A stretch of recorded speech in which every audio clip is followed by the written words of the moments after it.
फुलजी ॻोठ पुराणो देरो मासूम ॿारनि पारां पेट्रोल जी वाध खिलाफ़ एहतजाज। महांगाई अवाम खे परेशान करे छॾियो। रोज़मर्रा इस्तेमाल जूं शयूं ग़रीब जी पहुच खां परे हर शइ आसमान सां ॻाल्हियूं करण लॻी। IMF पाकिस्तानी अवाम जे लाइ मौत जो फ़रिश्तो साबित थियो।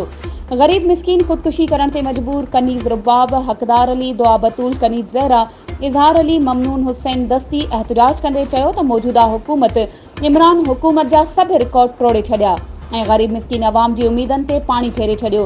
पेट्रोल जे हथरादू वाध, अटो, चावल, गेह, खंड, दाल, गोश्त, मच्छी, मुर्गी हथरादू वाध जे करे मज़दूर ऐं ग़रीब तबिके जो जीअण जंजाल करे छॾियो। मासूम ॿारनि पेट्रोल जी वाध खे रद्द कंदे चयो त फुलजी स्टेशन ऐं आसपास में वधंदड़ हथरादू महांगाई जो DC दादू खे नोटिस वठणु खपे, जीअं ग़रीब मिस्कीन ख़ुदकुशी जहिड़ी लानत खां बची सघे।